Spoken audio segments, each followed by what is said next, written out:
Vamos lá, todos encontraram Lucas 14? Eu vou ler do versículo 1 até o versículo 6. Vamos lá?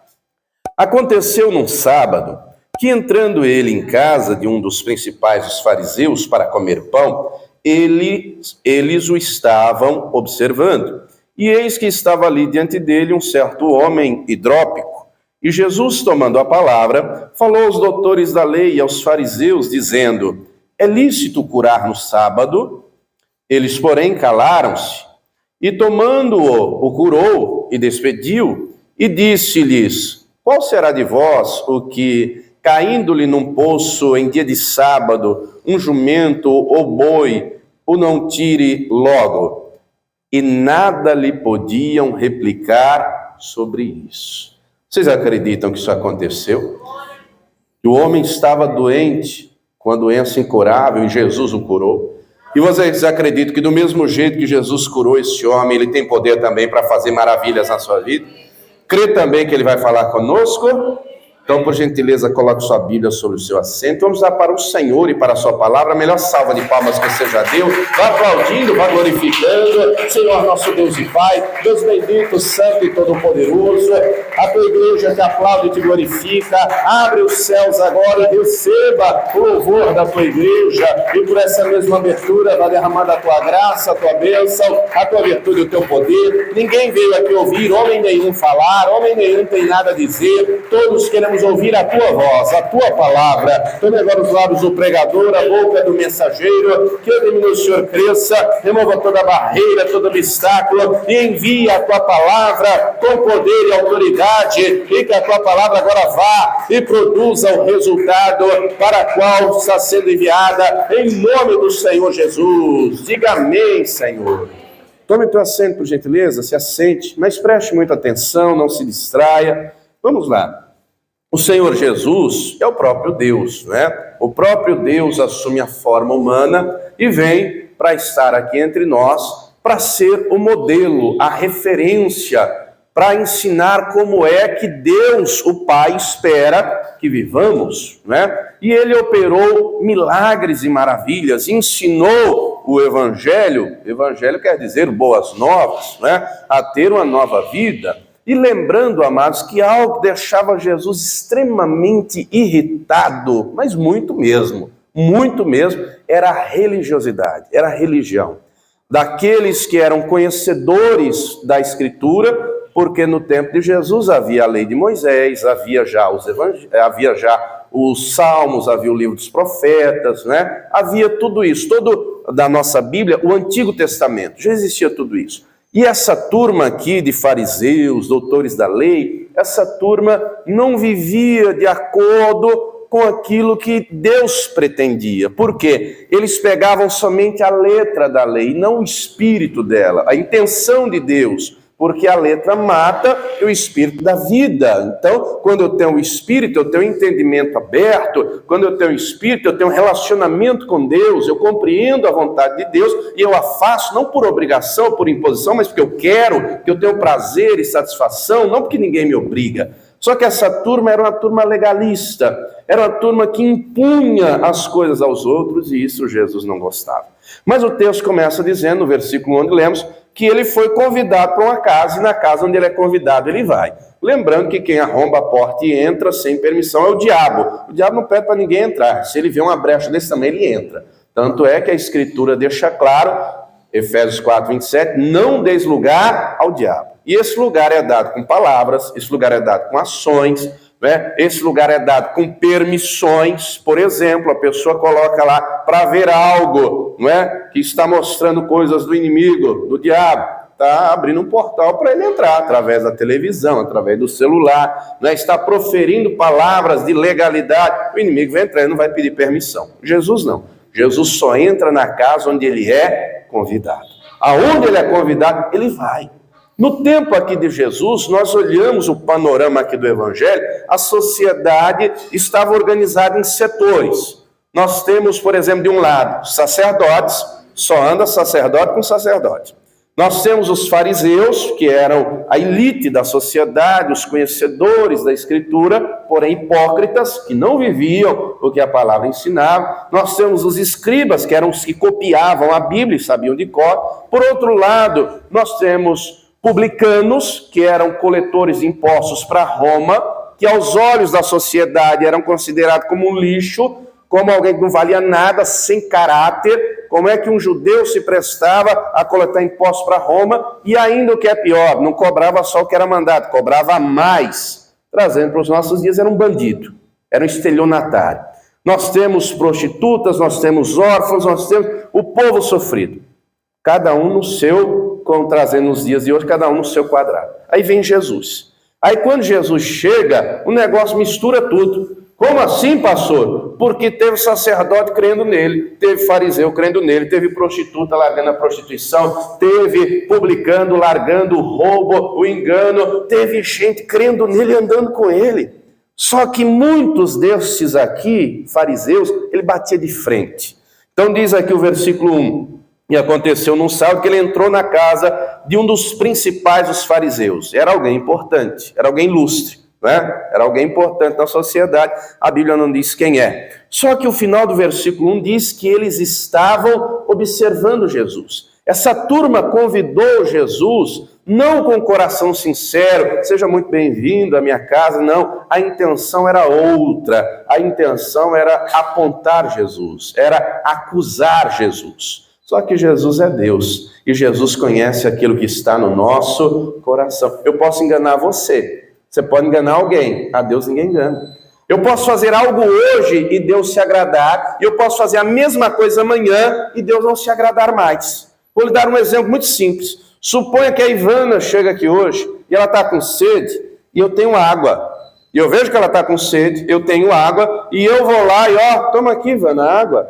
Deus vai se agradar disso, porque Ele viu a sinceridade do meu coração, eu fiz por ela. Mas suponha que a Erivânia viu e bateu palma. Poxa, que legal, passou Jean, A pessoa tá... E aqui a água é só um exemplo, pode ser qualquer coisa. Pode ser comida, pode ser roupa, pode ser dinheiro, pode ser um abraço, pode ser o que for.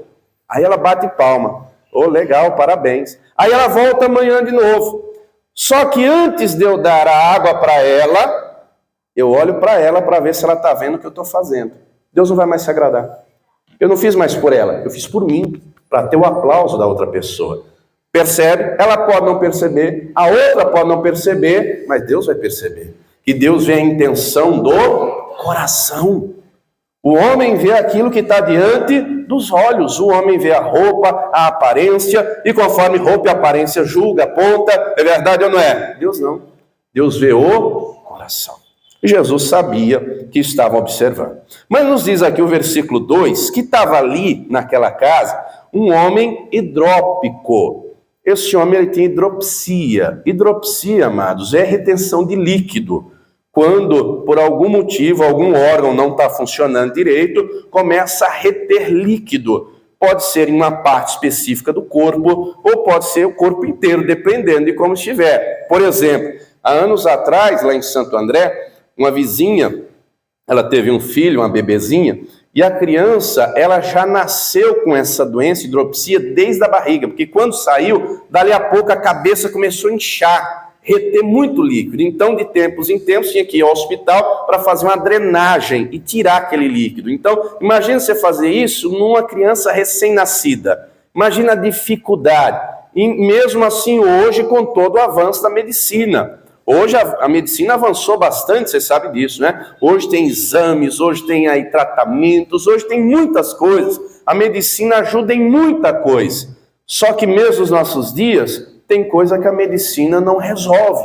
Tem coisa que a medicina não alcança. Mas diga assim comigo, Jesus continua sendo Deus e Ele está além da medicina. Como assim, pastor? Eu sei porque eu sei o que eu passei, o que eu vivi. Né? Vocês sabem, não é novidade para ninguém, conto isso aí toda semana, porque eu sei o que Deus fez na minha vida. Eu sofri um acidente com a minha esposa, e foi grave, a gente foi arremessado, foi atropelado, o carro nos atropelou, né? E eu saí rolando, ela segurou a moto, esmigalhou a perna direita dela, a esquerda quebrou, ela saiu rasgando a cara no chão. Resumo da ópera, o médico disse para mim, nem plástica resolve o rosto dela. Está aqui na sala, Deus resolveu. Ela nunca fez plástica. Saiu rasgando tudo. O médico estourou, deu coágulo. O médico disse, ela nunca vai ser mãe. Está aqui meus 3 filhos. Ó. Se quiser, pode lá ver. Está aqui no gabinete, está aqui na escolinha.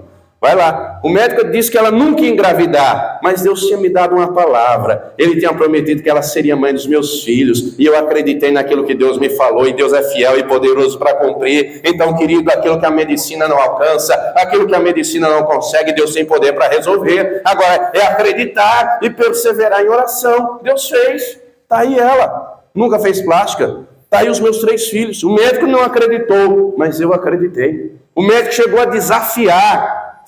Quando engravidou da primeira, se essa criança nascer perfeita, traz aqui que eu sirvo o Deus que eu servo, que você serve. Eu sei o que eu fiz, eu tenho 25 anos só nesse hospital, lá no Hospital São Paulo, na Vila Mariana. E aí nós falamos, olha doutor, isso é um desafio. Ele falou, eu sei o que eu fiz, eu sei o que eu operei, eu sei o que eu fiz. Eu falei, mas Deus é Deus, que Deus, eu sei o que eu operei. Quando nós levamos lá a criança perfeita, ele abraçou ela chorando, abraçou minha esposa. E ela falou, vou voltar para esse Deus que eu deixei há tantos anos. Que Deus é fiel. Mas voltando aqui. O homem, então, ele era hidrópico. A Bíblia não diz em que parte era um inchaço, a retenção de líquido, não é? Se era na cabeça, era na barriga. Já ouviu falar em barriga d'água? Já ouviu falar em água no pulmão? Muita gente por aí tem água no pulmão. Enfim, ele tem uma doença que a medicina da época não resolve. Não tem tratamento, não tem remédio, não tem nada que resolva. Mas diga assim comigo, ele está no lugar certo, diante da pessoa certa. Qual é o lugar certo? Na presença de Jesus. Quem é a pessoa certa? É Jesus Cristo. Agora o negócio é colocar fé em ação. O negócio é acreditar. Amados, ter fé quando tudo está bem é fácil. Ter fé quando você tem saúde, quando o casamento está bem, quando tem dinheiro no banco, quando está tudo bonitinho, é fácil ter fé assim. Olha como Deus está me abençoando. Não precisa nem ser crente para ter fé assim. Qualquer pessoa aí se alegra. É verdade ou não é? Poxa, eu tenho saúde, eu tenho dinheiro. Como diz a música, saúde para dar e vender. Não é? Quem é que não fica feliz assim? O difícil é acreditar. Deus vai mudar essa história. O difícil é crer, mesmo diante do problema, da doença, da dificuldade. E nós temos vários exemplos disso. E um dos que mais chama atenção é o exemplo de Jó. Jó, diz a Bíblia, o próprio Deus elogiando ele. Não é ele batendo no peito dizendo, esse cara sou eu. Não é a mulher dizendo, meu marido é o cara. Não é os filhos torcendo para ele. É Deus dizendo, é reto, é sincero, é temente, se desvia. Não. É um homem de caráter, é um homem de valores. Ele não tinha Bíblia. Não existia isso aqui, ó. Não existia. No tempo de Jó isso não existia. Não existia nada. Jó é anterior a Moisés. Jó viveu no tempo dos patriarcas. Tudo que ele sabia de Deus, ele sabia porque ouviu falar. Mas ele era um homem de caráter. Ele fazia o que era reto. Ele era um homem justo. Ele era um homem honesto. Ele dava bom testemunho. E por ser assim, crendo em Deus, diz a Escritura, depois leia lá o livro de Jó, né? Diz o texto que ele era um homem rico. Ele era um homem abastado, ele não nasceu rico, ele trabalhou para isso, ele se esforçou, muito bem. Diz o texto também que ele era casado, ele tinha 10 filhos. Ele orava todas as madrugadas pelos filhos. Ele era o sacerdote da sua casa. Mas certa feita, o diabo vai diante de Deus, e aí Deus elogia Jó. Viu lá, meu servo Jó? Não existe ninguém no mundo igual a ele. Querido, isso me chama muita atenção, porque eu olho para mim, eu falo, coitado de mim. Quando eu vejo um homem que não tem Bíblia, não tinha uma igreja para congregar, não tem ninguém para ensinar, e Deus elogia o cara, eu falei, esse cara é bom. Aí eu olho para mim e falo, meu Deus, eu preciso melhorar bastante, porque eu ainda estou ruim. Eu ainda preciso melhorar em muita coisa, né? Eu preciso melhorar. Aí Deus elogia, e o diabo diz, mas também você enriqueceu ele, blindou ele. Olha aqui para mim, irmão. Se Deus não te blindar, o diabo te mata. Opa, sua misericórdia. Jesus disse que o trabalho dele é matar, roubar e...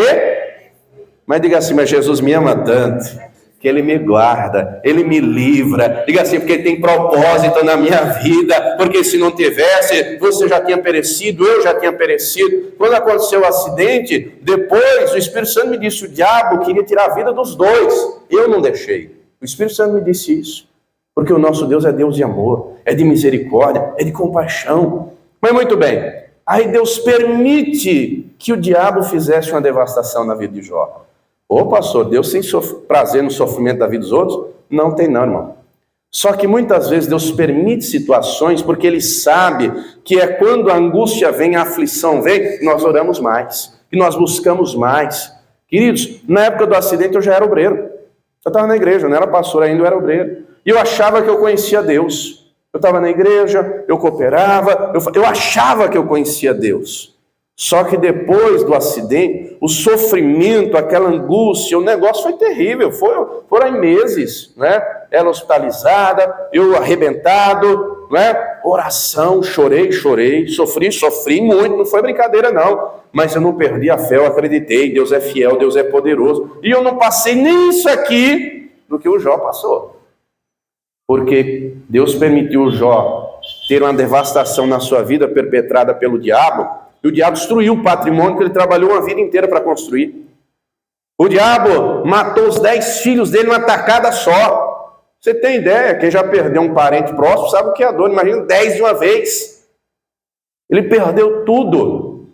Aí o texto diz que ele rava a cabeça, ele rasga as roupas, não é? E o evangelho faz questão de dizer que em tudo isso Jó não pecou.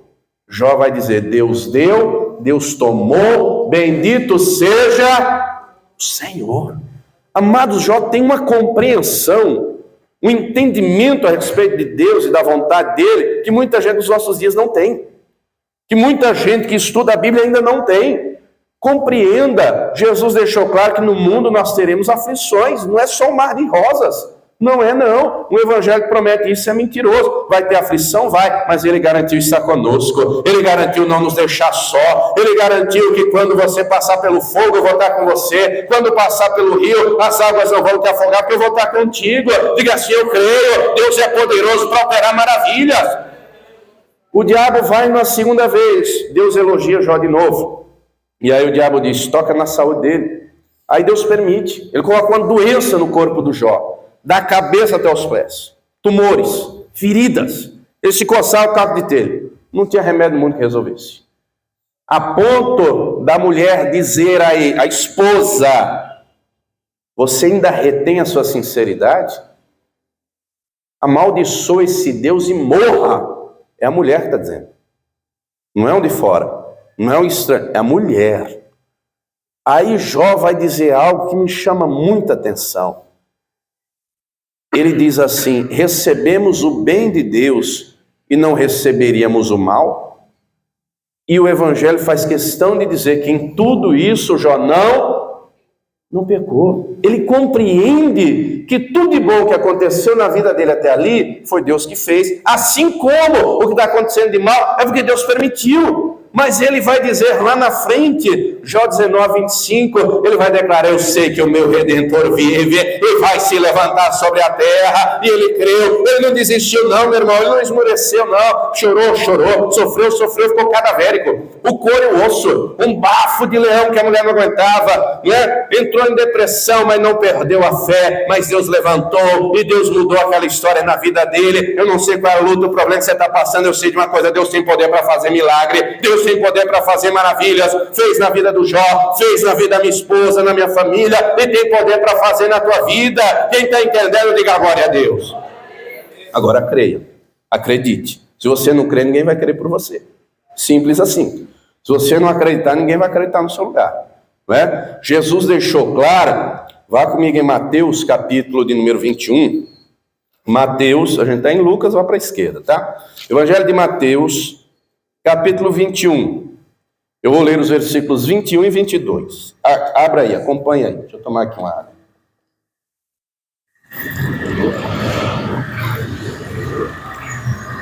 Mateus 21, versículo 21.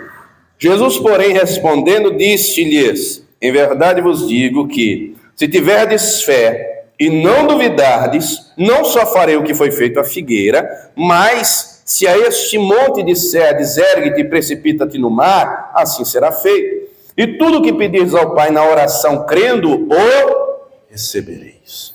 Eu tenho que crer, eu tenho que acreditar, não é? Ô pastor, e Deus vai fazer? Eu não sei, eu sei que eu tenho que acreditar. Tem coisas, compreenda, que Deus faz e outras que Deus permite. Deu para entender?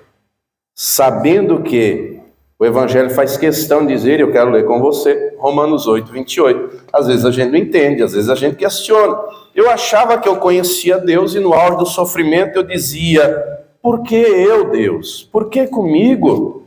Tem tanta gente ruim por aí, tanta gente mau caráter. Por que não aconteceu uma desgraça dessa com alguém desse tipo? E eu dizia, eu estou na igreja, eu sou obreiro. A minha noiva também está na igreja, é obreiro. Por quê? Porque a gente quer questionar, né? Às vezes a gente acha que sabe mais que Deus. Romanos 8, 28. E sabemos que todas as coisas contribuem juntamente para o bem daqueles que amam a Deus, daqueles que são chamados por seu decreto. Todas as coisas cooperam para o bem. Ainda que não percebamos agora, porque na hora da dor é difícil ver o bem. Na hora da dor é choro, amigo.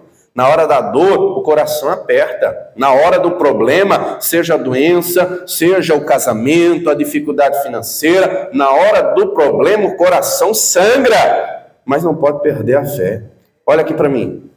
Deus nos fez corpo, isso aqui, ó, que você vê no espelho é o seu corpo. Alma, a psique, a mente, né? A sede das emoções, dos sentimentos e espírito. Os sentimentos estão na alma. Por isso que a gente se alegra, chora, né? Todos os sentimentos estão na alma. Só que a fé não está na alma, a fé está no espírito. Fé é certeza, fé é convicção. E aí eu tenho que tomar uma decisão. Ou eu vivo pelos meus sentimentos, que muita gente tem vivido. Nós estamos vivendo num tempo, minha gente, que a sociedade está depressiva. Já perceberam isso? A depressão hoje é questão de saúde pública. Milhares, milhões. Nós vemos em dias que um dos remédios mais vendidos do país é Rivotril, antidepressivo. Não é? Se eu viver pelos sentimentos, tristeza é o sentimento. E os profissionais aí da saúde dizem que um dos sinais comuns na depressão é uma tristeza prolongada. Olha só. Aí nós vemos aqui na Escritura a palavra dizer, a alegria do Senhor é a minha força. Nós encontramos na Escritura Deus dizendo que o Senhor nos unge com óleo de alegria. Aí eu preciso tomar uma decisão. Ou eu fico com a minha tristeza por aquilo que eu estou vivendo, ou eu decido acreditar na palavra de Deus. E essa palavra vai me animar, e vai me levantar, e vai me fortalecer, porque está escrito que a fé vem pelo ouvir, e ouvir a palavra de Deus. Ou eu me alimento dessa palavra e me fortaleço e me levanto, ou eu vivo dominado por emoção, que tendenciosamente vai me derrubar e me prostrar e me deixar acamado, depressivo. As lutas vêm para todos. Todos nós temos problemas, sejam os que forem. Cada um aqui tem seus problemas. Agora a questão é, como é que você vai lidar com ele? Como é que você vai enfrentar? Vai deixar a tristeza dominar, a emoção vencer? Não, meu irmão, tem que decidir acreditar. Diga assim, eu decido crer, eu decido acreditar em Jesus. Declare assim, Jesus me ama e Ele tem o melhor para mim. Diga assim, Ele prometeu vida abundante, vida de verdade na presença dEle. Volte comigo em Lucas 14. Então, aquele homem está lá, o hidrópico, ele tem hidropsia, Lucas 14. É uma doença incurável, não tem cura, não é? O panorama da situação é, diante de Jesus, você é um homem doente, é um homem enfermo, e à volta tem uma casta religiosa. Aí Jesus pergunta, voltou em Lucas 14, versículo 13. Jesus, tomando a palavra, falou aos doutores da lei e aos fariseus, dizendo, é lícito curar no sábado? Jesus pergunta e eles não vão ter resposta. Diz o versículo seguinte que eles se calaram. Mas a religião cega, porque a religião impõe coisas. Você tem que fazer assim, você tem que fazer assado, é isso, é muita imposição. E onde tem muito regulamento, tem pouco relacionamento. Deus quer relacionamento conosco. Deus quer a nossa vida para Ele. Ô pastor, mas é que eu estou assim, não importa como você está, Ele te ama, Ele morreu por você na cruz, Ele quer agir na tua vida, na tua casa, Ele quer que você entregue o seu coração para Ele, Ele te ama. Ah, mas é que eu ouvi falar isso, eu ouvi falar aquilo. Meu irmão, ou você fica com aquilo que falaram, ou fica com aquilo que Jesus disse. Eu decido ficar com o que Jesus disse, porque Ele é bom, Ele é fiel, Ele é poderoso, Ele é amoroso, Ele é misericordioso, Ele é Deus, não existe outro além dele. Então, a religião cega, a religião aponta, a religião julga, a religião mata. A religião se afasta de Deus. Note que deveriam ser os primeiros a reconhecer Jesus, mas não reconhecem. Aí diz aqui o versículo 4, estou em Lucas 14, versículo 4. E tomando-o, o homem hidrópico, e tomando-o, o curou e o despediu. Lucas, e o Evangelho de maneira geral, é muito sucinto, é muito objetivo, né? E esse milagre só está relatado aqui. Você sabe que tem 4 evangelhos, né? Mateus, Marcos, Lucas e João. Cada um escreveu aquilo que presenciou, que ouviu. Só que esse milagre só Lucas registra. Não tem mais nenhum detalhe no outro evangelho. Há milagres, por exemplo, como a multiplicação de pães, que os 4 relataram. Há milagres que 2 ou 3 relataram, mas este aqui só o Lucas relatou. Ele é muito objetivo. A hidropsia estava na cabeça, estava na barriga, no peito, nas pernas, os braços, no corpo inteiro. Eu não sei onde estava, eu sei que Jesus pegou esse homem pela mão, tocou nele e Jesus o curou, e eu sei que a doença que não tinha cura, Jesus teve poder e curou aquele homem, e acredite, ele tem poder para fazer milagres na tua vida, seja a cura da enfermidade, seja a libertação do vício, seja a provisão financeira, a transformação do casamento, ele tem poder para fazer milagres. Quem entendeu, diga glória a Deus. E sabe o que é melhor? Ele não só tem poder, diga assim comigo, ele quer fazer. Porque é algo que a religião ensina, tem toda uma liturgia, né? A pessoa lá, o sacerdote cá, e muitas aí ensinam, Deus está lá no alto e subindo, então Deus está lá? Tá. E muitos dizem, não, mas ele tem muita coisa para fazer. E aí o inimigo até trabalha dizendo, Deus não tem tempo para você. Já ouviu essa vozinha aqui, ó? Que vem no pé do ouvido? Deus não vai fazer nada por você. Primeiro que você não merece. Você não merece, você merece é sofrer. Ou você nunca ouviu essa voz, né? Não deixe o inimigo soprar no teu ouvido, muito menos a religião matar a sua fé. Ô pastor, mas Deus está lá? Tá, mas ele não está só lá não, ele está aqui também, porque ele prometeu estar conosco. Ele é poderoso e ele cuida simultaneamente do mundo inteiro, ele cuida simultaneamente do universo inteiro. Ele, a ponto de dizer, ainda que a mãe se esqueça do filho, eu não me esqueço de você, eu tenho você na palma da minha mão. Ele não só fez, ele tem poder para fazer, ele quer fazer maravilhas na sua vida. Ele não quer ver você sofrendo, ele não quer ver você triste. Ô pastor, mas eu estou choroso. Mas a palavra dele promete, o choro pode durar uma noite, mas a alegria vem pela manhã. Tem tempo de chorar? Tem tempo de luta? Tem, mas o tempo da vitória também vai chegar, o tempo da alegria também vai chegar na tua vida. Esse homem até aqui sofreu, a Bíblia não diz quanto tempo. Algumas outras situações a Bíblia relata o tempo. Por exemplo, certa feita, uma mulher, ela tinha um fluxo de sangue, você sabe que geralmente a menstruação é 7 dias, né? A mulher estava há 12 anos. Imagina um negócio desse? 12 anos, preguei outro dia, né? Acho que semana passada, retrasada. 12 anos. Diz a Bíblia que ela gastou todo o dinheiro que tinha com médico, com remédio. Não resolveu nada. Mas ela ouviu falar de Jesus. E ela acreditou, se eu só tocar nele, eu serei curado. O preconceito da época era terrível, porque pela lei ela era considerada impura. A mulher nos dias do fluxo era impura. Só que ele não durou 7 dias, já tem 12 anos. Então o preconceito era terrível, mas mesmo assim ela venceu as barreiras, ela foi pela fé, ela tocou em Jesus, o milagre aconteceu. 12 anos sofrendo, 12 anos. Nós encontramos, por exemplo, a mulher, preguei outro dia também, não é? A mulher das costas encurvadas, ó, 18 anos andando, 18 anos. Mas Jesus viu ela, Jesus foi até ela, tocou nela e disse, ser liberta desse mal, ser livre dessa enfermidade. A mulher se endireitou, 18 anos sofrendo. Nós encontramos no Evangelho de João um paralítico há 38 anos. 38 anos, paralítico. 38 anos, mas todo dia ele estava lá, no tanque de Betesda, e ele acreditava, um dia a minha vez chega. Um dia o meu milagre acontece, eu não vou desistir, eu não vou desanimar. Pastor, como é que ele ia para lá? Sei lá. Eu não sei se levava ele de maca, eu não sei se ele ia se arrastando. Eu sei que a Bíblia diz que todo dia ele estava lá, e um dia Jesus foi lá. E no dia que Jesus foi, Jesus o curou, e ele se levantou e andou, e o milagre aconteceu. Eu não sei há quanto tempo você sofre, eu não sei há quanto tempo você chora, se é um dia, um mês, uma semana, um ano, uma década, 2, 3. Eu sei que Jesus tem poder para fazer maravilhas, e ele quer fazer na tua vida. Ele não mudou. O Evangelho nos ensina, é para nós. A palavra é para nós. Todos os personagens aqui já morreram. Inclusive Jesus. Opa, você morreu? Morreu. Mas ele ressuscitou ao terceiro dia e vive e reina para todos sempre. Ele está aqui conosco. Ele deixou claro, quando estiverem 2 ou 3 reunidos em meu nome, aí estou eu presente no meio de vós. Ele está aqui. Ele quer operar maravilhas hoje na tua vida, na tua casa, na tua família. Quem entendeu, diga glória a Deus. A Bíblia não diz há quanto tempo esse homem sofria. Mas Jesus o tomou pela mão. Jesus o curou.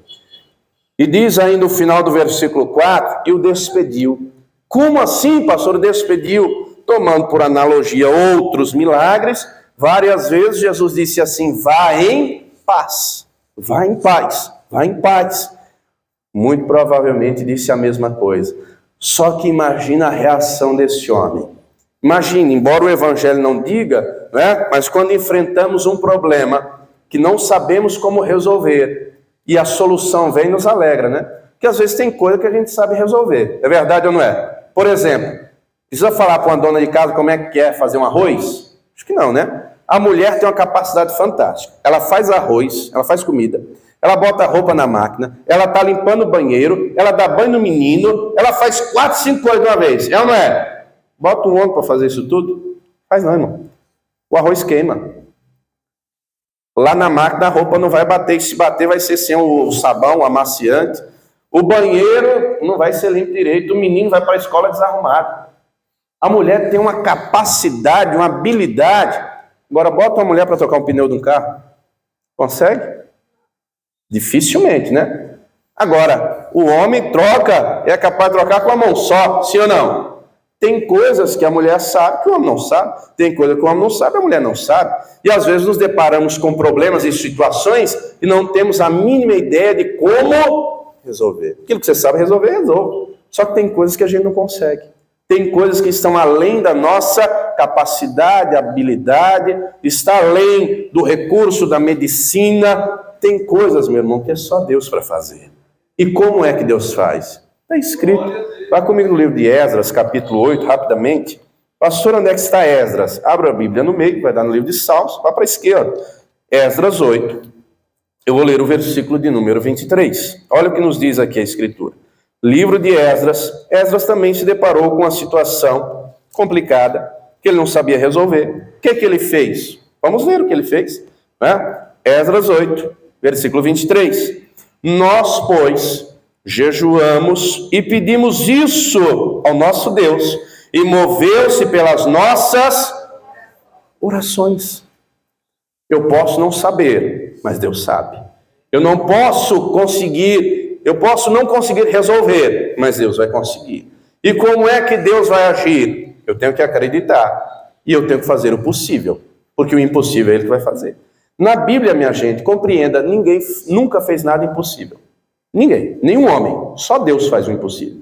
O Abraão não fez nada impossível, o Jacó, o Isaac, Moisés, Davi, né, Esdras foi um grande homem, nenhum deles fizeram nada impossível, só Jesus fez, só Deus fez. Eles fizeram o possível, não é? O Abraão, quando teve a fé provada, levou o filho no monte. O Isaac creu e semeou conforme a palavra que o Senhor deu e colheu 100 vezes mais num tempo de seca. O Jacó creu e em 7 anos Deus fez dele o homem mais rico da região, não é? O Moisés creu e maravilhas extraordinárias aconteceram, o mar se abriu, atravessaram em seco, era coluna de nuvem de dia, coluna de fogo de noite, maná caindo do céu. Moisés fazia alguma coisa impossível? Não. Ele obedecia, ele orava, ele intercedia. Amados, na Bíblia não tem mistério nenhum.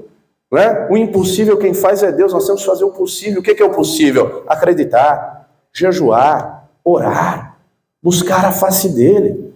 Isso é o possível. E quando nós fazemos o possível, e de todo o coração, porque não adianta ser da boca, repito o que disse no início, Deus vê a intenção do... Não adianta eu jejuar para você ver, não adianta eu orar para você ver, eu tenho que orar de todo o coração. Não adianta você orar e jejuar para alguém ver. Tem que fazer para Deus e de todo o coração. Nós, pois, jejuamos e pedimos isso ao nosso Deus e moveu-se por nossas orações. Se você crer, você vai orar e vai clamar e Deus vai ouvir tua oração e vai se mover em teu favor. Oh, pastor, mas é só um milagre. Deus é especialista em milagre porque Ele quer cuidar de você. Ele quer agir na tua vida e na tua casa. Ele vai fazer maravilhas. Quem entendeu, diga glória a Deus. Se coloque de pé, por gentileza, que agora nós vamos orar. É hora agora de colocar a fé em ação. Eu não sei como é que você chegou, eu não sei quais são as lutas e problemas, eu sei o Deus que eu sirvo, eu sei o Deus que eu conheço, e Ele faz maravilhas, Ele quer fazer na tua vida. Ô pastor, eu estou enfrentando lutas e dificuldades. Pois é, você precisa tomar agora um passo de fé. A decisão é sua, porque a vida é sua, não é? Deus não obriga ninguém a nada. A vida é sua, saiba disso. A vida é sua, não é? Mas diz a Escritura de maneira clara que cada um dará conta de si a Deus. Só existe um meio de ter a vida eterna, porque a vida aqui é passageira. Nós não sabemos o dia de amanhã. Tem um evangelista aqui, eu acho que ela está na cozinha, evangelista Val. Esses dias, mês passado, retrasado, abril, um sobrinho dela, 42 anos, homem saudável, nunca teve doença nenhuma, nada. Dormiu e não acordou. 42 anos de idade, extremamente saudável, nunca teve doença nenhuma, dormiu e não acordou. Uma amiga da minha irmã lá em São Bernardo do Campo, do mesmo jeito, 25 anos de idade, 25, uma filhinha pequena, dormiu e não acordou. Eu não sei o dia de amanhã, você sabe? Eu não sei se eu vou acordar amanhã, eu sei que hoje eu tenho que estar salvo. A Escritura nos diz, hoje, quando ouvires a voz do Senhor teu Deus, não endureça o teu coração. Eu não endureci, eu decidi ouvir. E um dia Ele me chamou e eu criei, entreguei a vida para Ele. Um dia Ele me chamou, eu tomei essa decisão e foi a melhor da minha vida, e fui batizado e criei. E algumas outras vezes Ele foi pedir de mim provas de fé, como depois do acidente, milagre. Eu estava no escritório, tinha uma carreira toda pela frente, né? A maioria acho que sabe que eu sou advogado. Tinha uma carreira pela frente, mas um dia Ele me chamou, larga tudo para pregar o evangelho e contar aquilo que eu fiz na tua vida. E eu acreditei, eis-me aqui, para a glória de Deus. A decisão é sua. Você já entregou sua vida a Jesus. Não existe outro caminho. As religiões dizem, todos os caminhos levam a Deus. Isso é mentira. Porque o único que disse, eu sou o caminho, a verdade e a vida, foi Jesus Cristo. Não foi a Maria, não foi o Paulo, não foi o Pedro, não foi o Buda, não foi o Allan Kardec, não foi o Dalai Lama. O único que disse foi Jesus Cristo. Porque Ele é o caminho, a verdade e a vida. A decisão, a escolha é sua. Decida hoje entregar sua vida a Jesus Cristo. Decida hoje o receber como seu Senhor e Salvador. Pastor, o que eu tenho que fazer? É algo tão simples. É só levantar a mão e dizer, porque Jesus disse, quem me confessar diante dos homens, eu confessarei diante do Pai. Quem me negar diante dos homens, eu também o negarei. O nosso nome tem que estar registrado no livro da vida. E só Jesus Cristo escreve lá, com o sangue dele. Porque Ele derramou não uma gota de sangue por mim e por você, Ele derramou até a última para nos salvar, por amor, para nos dar vida eterna, vida abundante.